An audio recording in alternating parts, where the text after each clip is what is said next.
KPBS has partnered with StoryCorps for the One Small Step program. We invite you to sign up to have a conversation with a person that may have different views, so you may talk, not about politics, but to understand each other better. Sign up at kpbs.org/onesmallstep.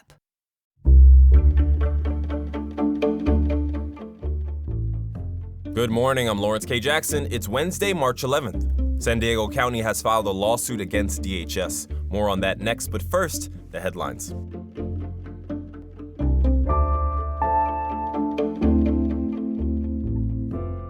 The National Weather Service says that across the region, things will gradually begin warming up starting today. Coastal temperatures will be in the mid-60s, inland valleys in the mid-70s, and our desert regions will land in the high 70s. Starting Thursday at 10 a.m. until 8 p.m. Friday, there is a heat advisory warning in place as most areas are facing record heat. Afternoon temperatures on Thursday and Friday are expected to land 20 to 25 degrees above average. As we approach the weekend, temperatures are expected to begin cooling down again.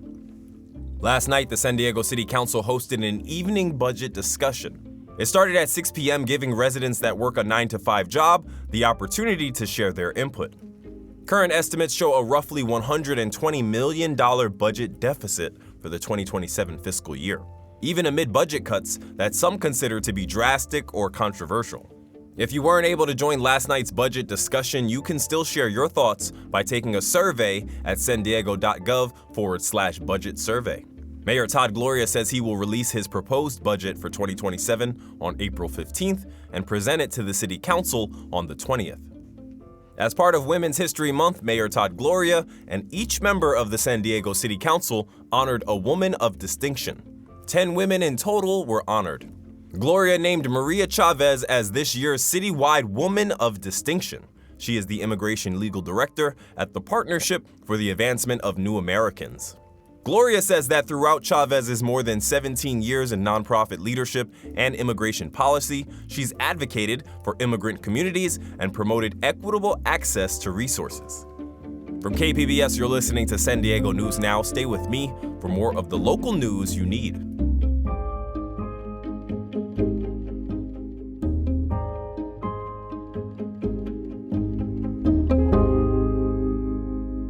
KPBS On Demand is supported by ACLU of San Diego and Imperial Counties. The work of the ACLU is about closing the gap between the America that was promised and the America that is. Learn more at www.aclu-sdic.org.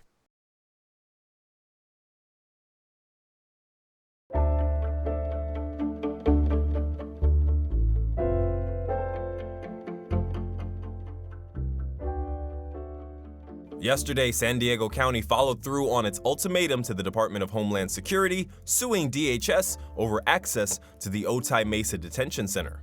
Reporter Alexander Wen says the issue is about state law. California law allows counties to inspect private detention centers for public health purposes. San Diego is the first county to try to exercise that right. Federal and county officials were turned away from the Otay Mesa Detention Center last month when they tried to inspect the facility. But for Supervisor Tara Lawson-Remer, the issue hits closer to home as a Jewish person. We have family stories about people who barely escaped a Holocaust in a country that was apparently ruled by law at the time.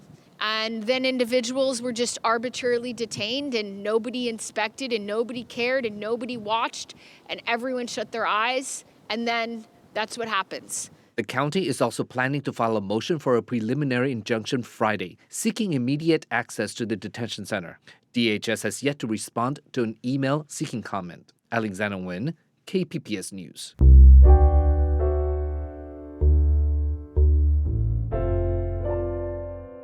Some California lawmakers are pushing to reverse state cuts to health care for immigrants. KQED's Catherine Monahan reports.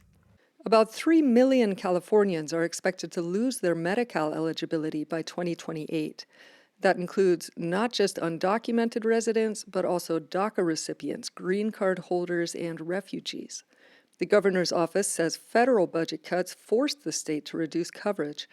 But State Senator Maria Elena Durazo says cutting health care won't actually save money. When people cannot see a primary care doctor, they do not stop getting sick. They wait. And then, when they can wait no longer, they show up in the emergency room at 10 times the cost of a routine visit. Think about that. Durazo and other state lawmakers have formed a coalition called Health for All. They're campaigning for the Medi-Cal Restoration Act, which is currently in committee. That was KQED's Catherine Monahan reporting.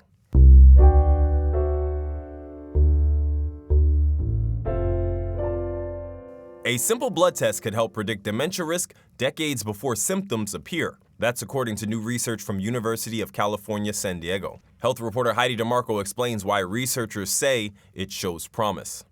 Researchers analyzed blood samples from more than 2,700 women between 65 and 79 years old. They measured a protein in their blood called p-tau 217. We sought to determine whether this blood-based biomarker, plasma p-tau 217, whether it was associated with dementia risk in people who had no symptoms, who were cognitively healthy.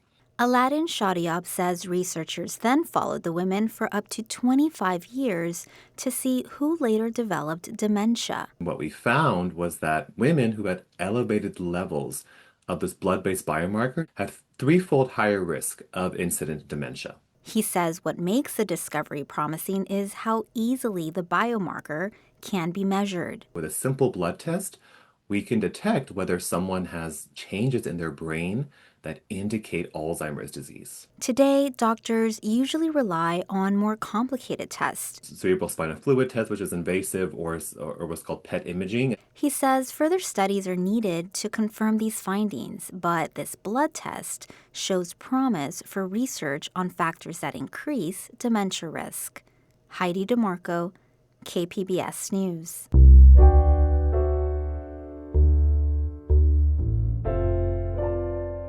Today, SNS Friendly Ranch is a gathering place rooted in community and ancestral connection. It began in the 1980s with two siblings trying to build a life in San Diego. Arts reporter Otay McAfee spoke with their granddaughters about how they are carrying that dream forward. The two S's in SNS Friendly Ranch stand for siblings Sim Wallace and Sarah Buncombe, the founders of the 10-acre ranch in the Tijuana River Valley. After migrating from Texas in the early 1970s and settling in San Diego, the siblings were searching for a place to board their horses. Diamond Brandon is Sim Wallace's granddaughter and remembers the story of how her grandfather and his sister took over the land after the original owner could no longer care for it. When he came to this place, the owner at the time basically said he was getting older. His family didn't want to continue the work that he was doing, and he told him to make him an offer. So he and his sister pulled their money together, and it's been in our family since 1980. Brandon says that while the ranch continues her grandfather's legacy, its purpose has evolved. I will say it's been such a beautiful experience. I'm born and raised in San Diego, and so I've seen Black businesses close. I've seen Black families displaced from neighborhoods that were typically Black. I've seen the voice and representation of Black culture diminished, and we're fighting to build that back up. Taught at a young age that when you have land, you build something, not just for yourself, but for the people around you.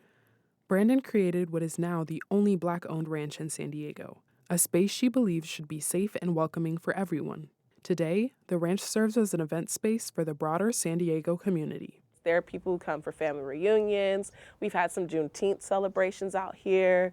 Most recently, we had over 700 people participate in Blacktoberfest with SD Melanin. Folks rented out for private events as well, birthday parties, anniversaries. We've had a quince or two. It's been really dope. The ranch still includes some animals, 3 horses, a handful of goats, and several chickens. But Brandon says they plan to phase that portion out because of limited staffing. We're very small, and the other work is like pulling, so we don't ever want to have a situation where animals not getting the care they deserve. In addition to hosting events, the ranch partners with community organizations. One of them is Azili Wellness, a collective focused on healing through ancestral practices and homegrown goods. The group began operating informally about 3 years ago and became an LLC in 2024. Jazze Harmani Buncombe is the co-founder of Azili and the granddaughter of founder Sarah Buncombe. She also serves as the ranch's director of agriculture. I've learned that my people have been doing things like this for a long time, and I've learned more of like where I come from and just how easier it is to step into those roles once I realized like it's not that crazy, it's not that new. Currently, agriculture takes up about 1 acre of the land, but they plan to expand to 2 acres by the end of the year. Buncombe says part of Azili's work involves preserving seeds from the crops they grow. And with the ongoing environmental challenges in the Tijuana River Valley, the ranch needs to be strategic about what they plant. Environmentally, it's important because seeds have memory just like people and our DNA. And so if I wanted to make a seed here that's more water resilient, I can cultivate that seed here for a number of years, giving it less water, save the seeds that are doing the best with less water, and every year those seeds will be better and better with just the bioregions. Lucy Chishugi is one of the owners at Azili. She met Buncombe and Brandon after visiting the ranch several years ago. Over time, she became part of the team. She says she's grateful to contribute to the land's deep-rooted relationship with San Diego. This space really allowed me to be a student and opened me up to students who were in transition of teaching without even knowing it, like Jazé. And through our friendship and relationship, just being able to offer each other service when it came to literally their family's land, something that's very sacred to them. Chishugi says that after leaving the Democratic Republic of Congo at 3 years old, her work at the ranch allows her to reconnect with her lineage. I'm working in soil, but I know there's soil in Congo, so I'm like low-key communicating with my ancestors too, and we're all talking, and we're over here cultivating red burgundy okra, black-eyed peas that came from like Africa as well, and are traveling through different families in the Americas to be back here on this land. Brandon says without the physical and spiritual foundation that Sim Wallace and Sarah Buncombe planted decades ago, the ranch would not exist in its current form. Not because they bought it, but because they poured so much into the people, still pushing it forward. Every word that comes out of my mouth, it is fostered by the love and the wisdom and the compassion and just heart for people that they poured into me and that they lived every single day. Otay McAfee, KPBS News.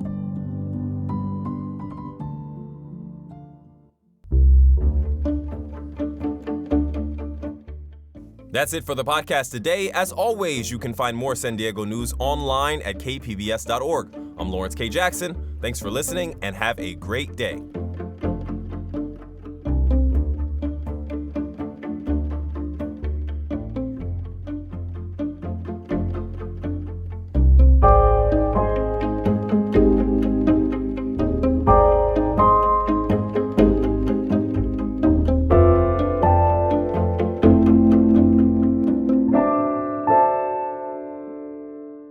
KPBS On Demand is supported by the San Diego County Toyota dealers, presenting a new 2025 RAV4 with on- and off-the-road versatility and available all-wheel drive with gas, hybrid, and plug-in options available. Visit your Toyota dealer for more. The San Diego County Toyota dealers. We make it easy.